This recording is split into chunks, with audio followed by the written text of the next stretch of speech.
Ada seorang rektor, setelah dia mencapai jabatan itu, dia merasa hampa. Terakhir dia menemukan jawaban bahwa ternyata semua yang dia miliki, yang dia capai, tidak ada maknanya untuk bisa membalas kebaikan ayah ibunya.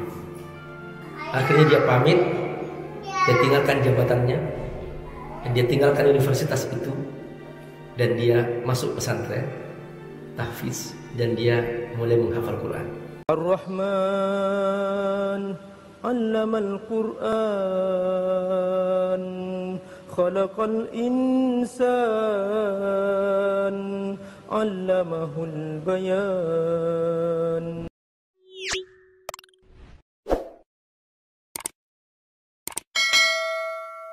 Ada seorang rektor,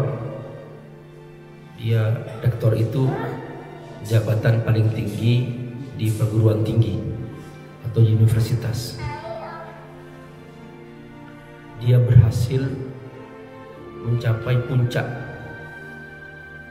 akademis dalam mencari ilmu sampai dia diangkat sebagai rektor. Setelah dia mencapai jabatan itu, dia merasa hampa. Jadi dia merasa gelisah. Apa yang bisa aku berikan hadiah terbaik untuk ayah ibuku? Apakah dengan jabatanku sebagai rektor aku bisa bantu orang tuaku?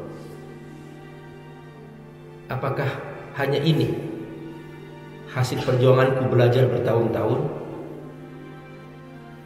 Aku mendapatkan ranking yang paling tinggi.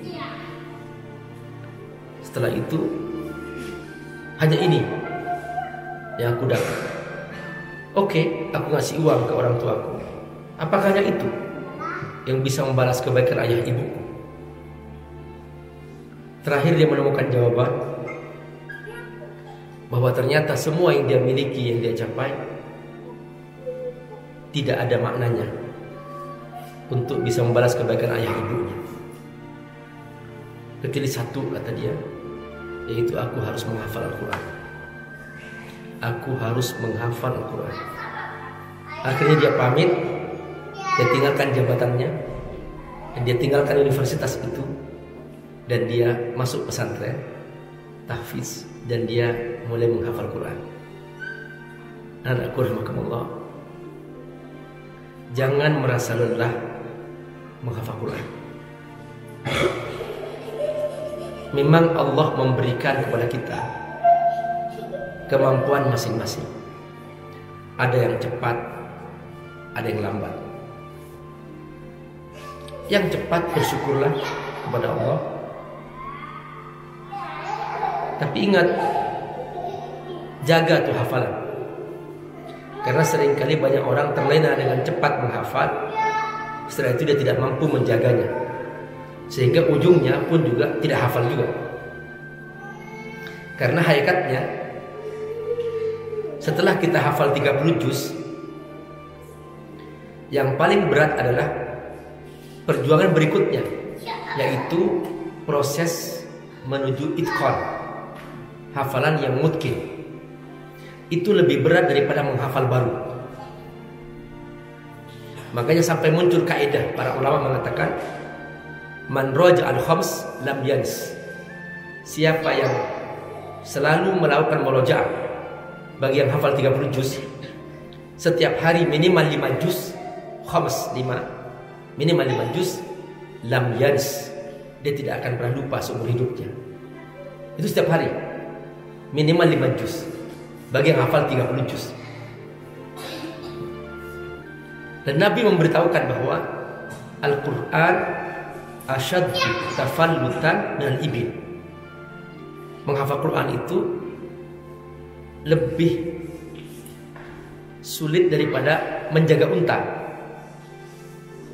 Padahal unta ini adalah binatang yang paling cepat dia menghilang. Jadi lengah sedikit sudah hilang. Itu unta. Nah, Quran lebih cepat lagi hilangnya. Kita lengah sedikit, dia hilang. Jadi jangan sampai dianggap sampingan. Karenanya hadiah bagi para penghafal Quran itu besar. Dia bukan hanya masuk surga, tapi dia di dunia saja dia sudah dipilih oleh Allah sebagai keluarga Allah. Ahlul Quran, ahlullah wa khasatuh. Jadi para penghafal Quran, orang-orang yang bersama Quran, mereka ini keluarga Allah. Dan dia paling istimewa bagi Allah. Makanya Allah, kesempatan yang mahal ini jangan sedikit pun merasa putus asa. Karena menghafal Quran bukan profesi. Menghafal Quran ini keistimewaan, pilihan Allah. Jangan sampai menyesal seperti seorang profesor ini, seorang rektor ini, sehingga begitu dia sudah mencapai puncak prestasi akademis yang begitu tinggi, rektor seperti presiden di negara.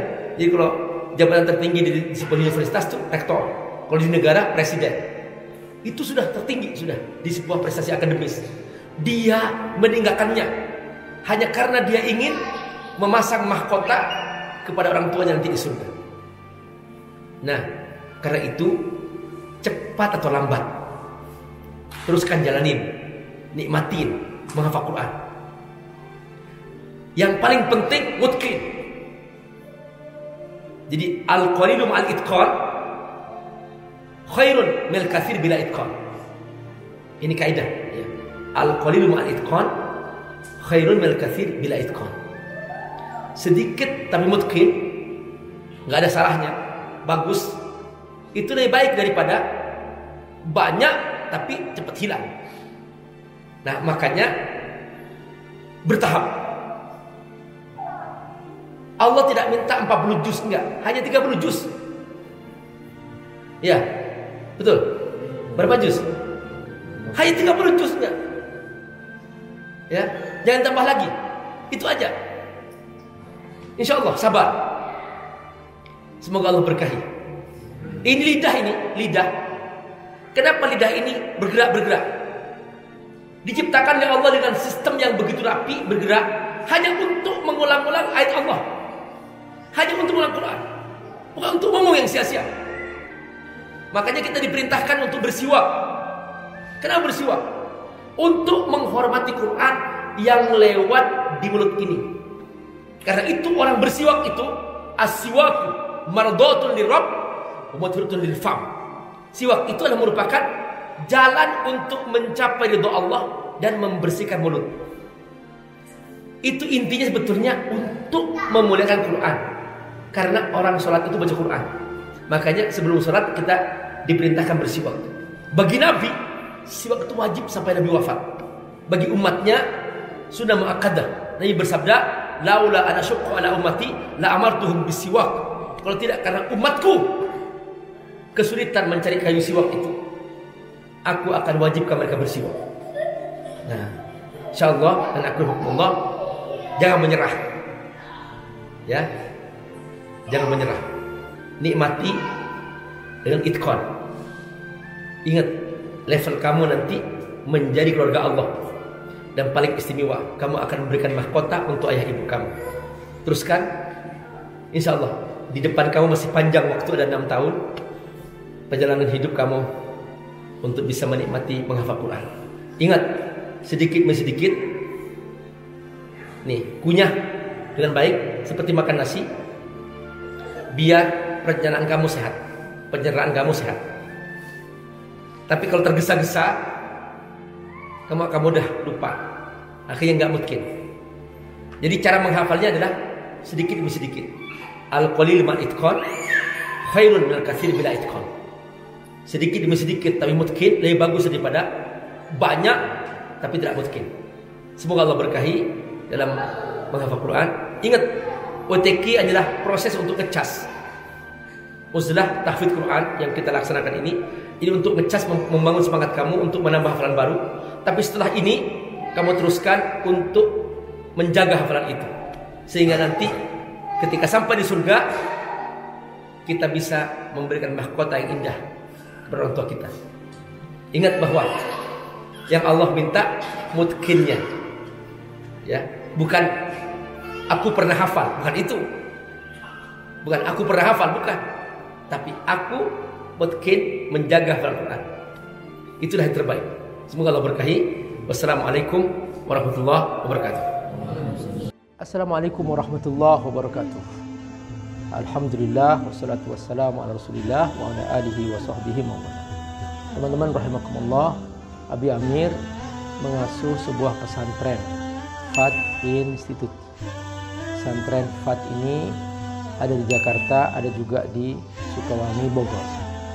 Mereka rata-rata adalah anak-anak yatim duafa dan mereka belum punya asrama, belum punya masjid, dan juga mereka membutuhkan pembebasan lahan untuk pesantren. Teman-teman, membantu para penghafal Quran adalah menyiapkan mereka punya masa depan yang cerah, dan otomatis kita juga membantu diri kita sendiri, karena dengan membantu mereka menjadi penghafal Quran, menjadi para ulama, semua kebaikan yang mereka kerjakan, setiap huruf dari Quran yang mereka ulang-ulang, kita semua kebagian pahala. Bukan hanya itu, nanti di alam akhirat, di surga, mereka akan datang menyambut kita dengan mahkota yang indah, dan kita semua yang berdonasi untuk mereka akan diberi mahkota yang indah di pintu surga, sehingga kita semua bahagia selamanya di akhirat. Ayo bergabung membantu para santri yatim duafa penghafal Al-Quran di pesantren Fadl Tafsir di Sukawangi, Bogor, melalui rekening di bawah ini. Semoga Allah berkahi. Assalamualaikum warahmatullahi wabarakatuh.